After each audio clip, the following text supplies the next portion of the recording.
அனைவருக்கும் வணக்கம். இப்போ நம்ம என்ன பார்க்க போகிறோம் அப்படின்னு பார்த்தீங்கன்னா அசட் பண்டில் கிரியேட் பண்ணுறதை பற்றி பார்க்க போகிறோம். இதுக்கு முன்னாடி நம்ம டுட்டோரியல் எல்லாமே ஃபுல்லாகவே பார்த்துட்டோம். ஸோ பேக்கேஜ் கிரியேட் பண்ணுறதை வச்சும் அதை எப்படி எக்ஸ்போர்ட் பண்ணுறது எல்லாமே பார்த்துட்டோம்.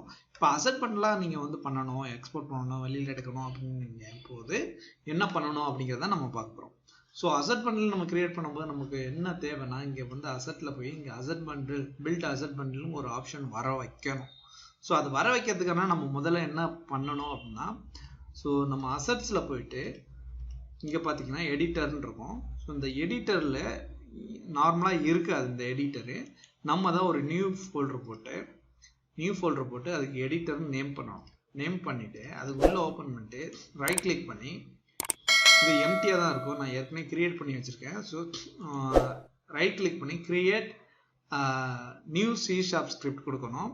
அதுக்கு முன்னாடி என்ன பண்ணணும்னா, நம்மளோட யூனிட்டி டாக்குமெண்டேஷனில் போனீங்கன்னா அசட் பண்டில் ஒர்க் ஃப்ளோன்னு இருக்கும். ஸோ அதில் போய்ட்டு ஒரு ஸ்கிரிப்ட் கொடுப்பாங்க, பில்ட் அசட் பண்டில்னா. ஸோ அதில் போய்ட்டு இந்த நேம், அதோட கிளாஸ் நேம், அந்த ஸ்கிரிப்டோட கிளாஸ் நேமை காப்பி பண்ணி கொண்டு வந்துருங்க. கொண்டு வந்து இங்கே ரைட் கிளிக் பண்ணி நியூ ஸ்கிரிப்ட் கொடுத்து C# ஸ்கிரிப்ட் கொடுத்து அந்த C# ஸ்கிரிப்டுக்கு நேம் வந்து இதை பேஸ்ட் பண்ணணும். இந்த நேமை பேஸ்ட் பண்ணணும். பேஸ்ட் பண்ணிவிட்டு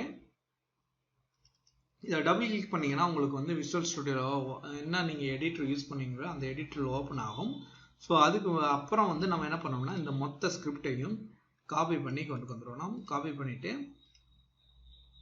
இன்னும் நமக்கு வந்து இங்கே லோட் ஆகிட்டு நம்ம விஷுவல் ஸ்டுடியோவில் வந்து ஓப்பன் ஆகும். ஓப்பன் ஆகும்போது அதில் உள்ள ஏற்கனவே உள்ள டிஃபால்ட் ஸ்கிரிப்ட்லாம் வந்து நம்ம Ctrl+A கொடுத்து செலக்ட் பண்ணிவிட்டு நம்ம அதை டெலிட் பண்ணிவிட்டு நம்ம இங்கே கொண்டு வந்து காப்பி பண்ண ஸ்கிரிப்டை வந்து அங்கே பேஸ்ட் பண்ணிக்கலாம். ஸோ இப்படி பண்ணும்போது வந்து நமக்கு வந்து அந்த ஸ்கிரிப்ட் வந்து இங்கே பேஸ்ட் ஆயிரும். அப்படியே சேவ் பண்ணிவிட்டு நம்ம க்ளோஸ் பண்ணிவிட்டு இங்கே வந்தோம்னா ஒரு தடவை யூனிட்டி வந்து லோட் ஆகும். ஸோ லோட் ஆகிட்டுனதுக்கப்புறம் பார்த்தீங்கன்னா இங்கே அசட்டில் போய் பார்த்தீங்கன்னா இங்கே asset bundle build asset bundles அப்படின்னு ஒரு ஆப்ஷன் வந்துடும். ஓகேங்களா?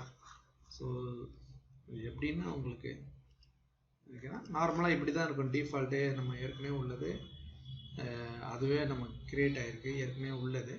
நம்ம வந்து ஆல்ட் கொடுத்து பேஸ்ட் பண்ணிக்கிட்டோம்னா அது இது உட்காந்துரும். ஸோ இதை நம்ம அப்படியே சேவ் பண்ணிவிட்டு நம்ம இது பண்ணிடலாம். நம்ம ஏற்கனவே கிரியேட் பண்ணி வச்சுருக்கோம், அது அங்கே டிஸ்பிளே ஆச்சு, ஒன்றும் பிரச்சனை இல்லை. ஸோ நமக்கு இந்த இது வர வச்சுட்டோமா போதும். இதை நீங்கள் சேவ் பண்ணிவிட்டு அந்த ஸ்கிரிப்டை சேவ் பண்ணிட்டு இங்கே வந்து பார்த்தோன்னாவே உங்களுக்கு இந்த அசட் பண்டில் வந்துடும்.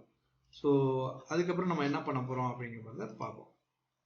இப்போ நம்மளோட ப்ரீஃபேப் செலக்ட் பண்ணிக்குவோம். ப்ரீஃபேப் செலக்ட் பண்ணிவிட்டு இங்கே வந்து ஒரு நியூ நார்மலாக நன் தான் இருக்கும். இதில் போய் நியூ நேம் கொடுத்துருவோம். நியூ நேம் கொடுத்து டெஸ்ட்லான்னு கொடுத்துடலாம். இப்போ இங்கே பார்த்தீங்கன்னா இது வந்து வேரியண்ட்டு, நம்ம என்ன வேரியண்ட்டு வெர்ஷன் 1 வெர்ஷன் 2 அப்படின்னு நம்ம போட்டுக்கலாம். ஸோ வெர்ஷன் 2 போட்டுக்கிறேன்.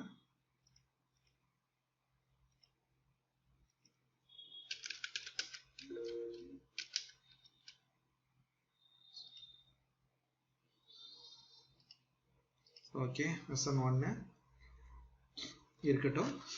இப்போ நான் அசட்டில் போயிட்டு பில்ட் அசட் பண்டில்னு கொடுக்க போகிறேன். ஸோ இது கொடுத்தாக்கலே எனக்கு வந்து ஒரு நியூ ஃபோல்டர் கிரியேட் ஆகி அந்த பில்ட் ஃபோல்டரில் வந்து நம்மளோட அசட் வந்து உட்காந்துரும். ஸோ இவ்வளோ தான் ஒரு சிம்பிளான வேலை. நீங்கள் நார்மலாக இங்கே அசட்டில் போய் பார்த்தீங்கன்னாவே உங்களுக்கு ஒரு ஃபோல்டர் வந்து கிரியேட் ஆகிருக்கும்.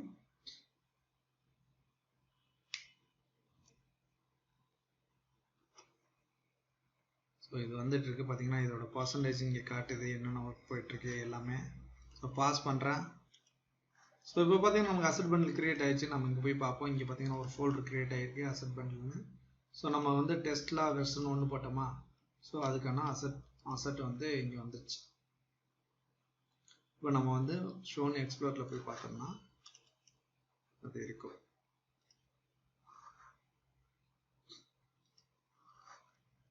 ஸோ இதுதான் வந்து அசட் பண்டில் வந்து நம்ம கிரியேட் பண்ணிட்டோம். ஸோ இதை வந்து நம்ம எடுத்துக்கொண்டு நம்ம யூஸ் பண்ணிக்கலாம். ஓகே, அடுத்த ஒரு வீடியோவில் சந்திப்போம். இது நான் வந்து இந்த ப்ராசஸ் வந்து ஏதாவது உங்களுக்கு பிரச்சனையாக இருந்துச்சுன்னா, உங்களுக்கு எதுனா நான் வந்து தப்பாக பண்ணியிருந்தா கூட நீங்கள் வந்து எடுத்து நீங்கள் சொல்லலாம். தெரியாதவங்களுக்காண்டி தான் நான் சொன்னேன். ஏற்கனவே உங்களுக்கு தெரிஞ்சிருந்துச்சுன்னா நீங்கள் அதை கொண்டு அட்வைஸ் பண்ணலாம், என்ன பண்ணலாம், எப்படி பண்ணலாம் அப்படின்னு ஸ்டெப் பை ஸ்டெப்பாக கூட நீங்கள் சொல்லலாம். கமெண்ட்ஸில் நீங்கள் சொல்லுங்கள், ஏதோ எந்த குறை எதுவாக இருந்தாலும். நம்ம ஃபைனலாக நம்ம வந்து அசெட் பண்டில் வந்து கிரியேட் பண்ணுற வச்சும் பார்த்துட்டோம். இதுக்கு முன்னாடி ப்ரீஃபேப் கிரியேட் பண்ணுவோம். மேக்ஸிமம் ப்ரீஃபேப் கிரியேட் பண்ணியே எல்லாத்தையும் பேக்கேஜாக நம்ம வந்து எக்ஸ்போர்ட் பண்ணியே கொடுத்துட்ருக்கோம். இன்னும் டெப்த்தாக வந்து சில சமயத்தில் அசெட் பண்டில் கேட்பாங்க. ஸோ அது மாதிரி நேரத்தில் மட்டும்தான் இந்த அசெட் பண்டில் வந்து நீங்கள் கிரியேட் பண்ணி நீங்கள் யூஸ் பண்ணுங்கள். ஓகே, ஸோ இந்த ஒரு ஏஆர்விஆருக்கான ஒரு ஃபுல் பேக்கேஜ் எப்படி கிரியேட் பண்ணுறதை வச்சு நம்ம பார்த்துட்டோம். அடுத்த ஒரு நல்ல வீடியோவில் சந்திப்போம். நன்றி.